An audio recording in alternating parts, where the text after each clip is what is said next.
ব্যক্তির যদি পাহাড়ের সমানও ঋণ থাকে, এই দোয়া যদি আমল করে আল্লাহ পাক ওই ঋণও শোধ করে দিবেন ইনশাআল্লাহ। রিজিক তো বাড়বেই ইনশাআল্লাহ, আপনার যত ঋণ আছে ইনশাআল্লাহ আল্লাহ পাক শোধ করে দিবেন। বিশ্বাস করলেন না? এই দোয়া শিখাই দিচ্ছি, এই জন্য আমাকে হাদিয়া দেওয়া দরকার, স্পেশালি আমাকে এখন হাদিয়া দেওয়া দরকার। এটা গুরুত্বপূর্ণ দোয়া শিখাই দিচ্ছি। আর ঋণ কেমন জানেন? ওই যে এখন মানুষ ঋণ নিচ্ছে 1 কোটি টাকা ব্যাংক থেকে, 2 কোটি টাকা ব্যাংক থেকে, হ্যাঁ, কত বছর, 10 বছরের জন্য, 20 বছরের জন্য বাড়ি করছে, তাই না? তার ধারণা এমন যে সে মারা গেলে তার ঋণটা কেউ না কেউ শোধ করে দিবেই দিবে, তাই তো? আর আল্লাহর রসুল কি বলছেন দেখেন, একজন মারা গেছেন, নবী সাল্লাল্লাহু আলাইহি ওয়াসাল্লামের সময় একজন মারা গেছেন। তো নবী করিম সাল্লাল্লাহু আলাইহি ওয়াসাল্লাম বলছেন, এই ব্যক্তির কি কোনো ঋণ আছে?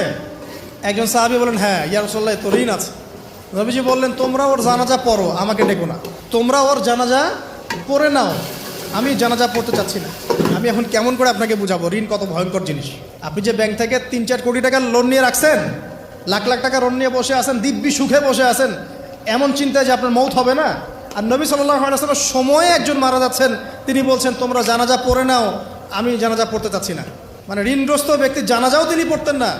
তারপরে একজন এসে বললেন, ইয়া রাসূলুল্লাহ, আমি তার ঋণ শোধ করে দিব, তার যা ঋণ আছে আমি শোধ করে দিব। তখন নবী এসে জানাজা পড়লেন সাল্লাল্লাহু আলাইহি ওয়াসাল্লাম। তো আপনার এই কোটি কোটি টাকা ঋণ শোধ করার লোক তো রেডি আছে নাকি? আছে না?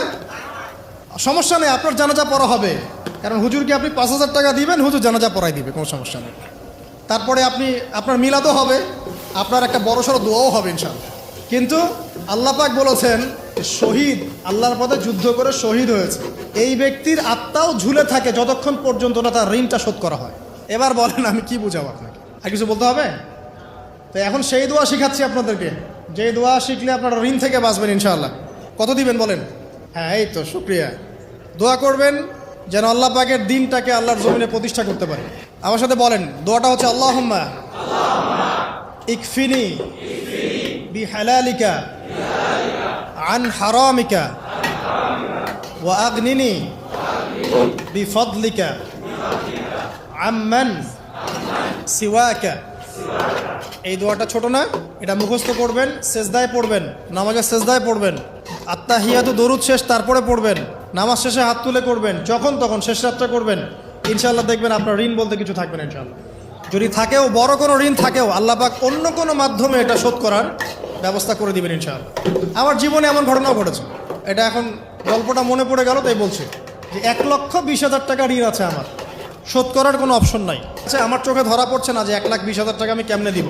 কি হলো, হঠাৎ করে আমরা একটা সার্কুলার দেখলাম যে সারা বাংলাদেশে ইসলামিক ট্যালেন্ট খোঁজা হচ্ছে। 2000, এটা মনে হয় 17 কি 18 সালের কথা, হ্যাঁ 18 না, আচ্ছা 18। তো হ্যাঁ, আলোকিত। তো এখন আমার ওয়াইফ বলছেন যে আপনি এটাতে অ্যাপ্লাই করেন। আমি অ্যাপ্লাই করবো, এটা তো আলেম ওলামাদের প্ল্যাটফর্ম, আমি এখানে জেনারেল থেকে আসা মানুষ, কেমন করে কি। তো সে বলছেন আপনি পারবেন ইনশাল্লাহ, আপনি পড়াশোনা করেন, ইনশাল্লাহ পারবেন। তো আমি দেখছি আগে প্রাইস কী আছে, কষ্ট তো করবো, আগে দেখি পুরস্কারটা কী। তো পুরস্কারটা দেখছি যে একটা ওমরা করাবে। ওমরা করা তো যে কারোর জন্য একটা মানে স্বপ্নের ব্যাপার না। ওমরা করা তো সবাই আমরা খুব পছন্দ করি, আল্লাহ পাক আমাদেরকে বেশি বেশি ওমরা করার তৌফিক দেখ। আর লেখা আছে যে ফার্স্ট প্রাইজ 3 লাখ টাকা, second prize 2 lakh, third prize হচ্ছে 1 লাখ টাকা। আচ্ছা ঠিক আছে। তারপর টানা 4 কি 5 মাস দৈনিক 10 থেকে 12 ঘন্টা করে পড়েছে। টানা 4 থেকে 5 মাস দৈনিক 10 থেকে 12 ঘন্টা, নাওয়া খাওয়া সব ওখানেই। আর যতটা সহজ মনে করছেন আসলে কিন্তু প্রতিযোগিতা অত সহজ নয়। আসলে যে কোনো জায়গা থেকে প্রশ্ন আসতে পারে, আকিদা, সিরাত, ইতিহাস, এটা ওইটা অনেক টপিক, প্রায় 36টা বিভাগ আছে। তো আলহামদুলিল্লাহ কীভাবে জানি আস্তে আস্তে উঠতে পারলাম। গিয়ে দেখলাম যে হ্যাঁ, টিভি রাউন্ডে চলে গেছে। আমি তেমন কিছুই করি নাই, আমি শুধু পরিশ্রম করেছি, আল্লাহর কাছে বেশি থেকে বেশি দোয়া করেছি যে আল্লাহ আমার ঋণ আছে, ঋণ শোধ করতে হবে একটা। এবং আমি চাচ্ছি যে এই প্রোগ্রামের মধ্য দিয়ে দিনের একটা বড় সার্কেল পাওয়া যায়, দিনই প্ল্যাটফর্ম পাওয়া যায়। তো আলহামদুলিল্লাহ আল্লাহ পাকের ইচ্ছায় সেখানে একটা ভালো রেজাল্ট হলো, এবং সেখানে ওমরাও করা হলো আলহামদুলিল্লাহ, এবং ক্যাশ তারা খুব তাড়াতাড়ি দিয়ে দিয়েছে। আমি পুরো ক্যাশটা আগে পেয়েই আগে ঋণটা শোধ। এখন এই সময় কিন্তু আমি দোয়াটা করেছি, আল্লাহুম্মা কফিনি বিহালালিকা আন হারামিক ওয়া আগনিনি বিফদলিকা আম্মান সিওয়াক। দেখেন, আমি কিন্তু জানতামও না এমন কোনো প্রতিযোগিতা হবে, আমি সেখানে পার্টিসিপেট করব, ওই ওসিলায় ওমরা করব, ওই ওসিলায় আবার ঋণও শোধ হবে, আমার কিন্তু মাথায় ছিল না। এটাই হচ্ছে আল্লাহ পাকের সেই আয়াত, যে ওয়া মান ইয়াত্তাকিল্লাহ ইয়াজআল লাহু মাখরাজা। আল্লাহ পাককে যে ভয় করবে, আল্লাহ পাক তার জন্য রাস্তা খুলে দিবেন ইনশাআল্লাহ।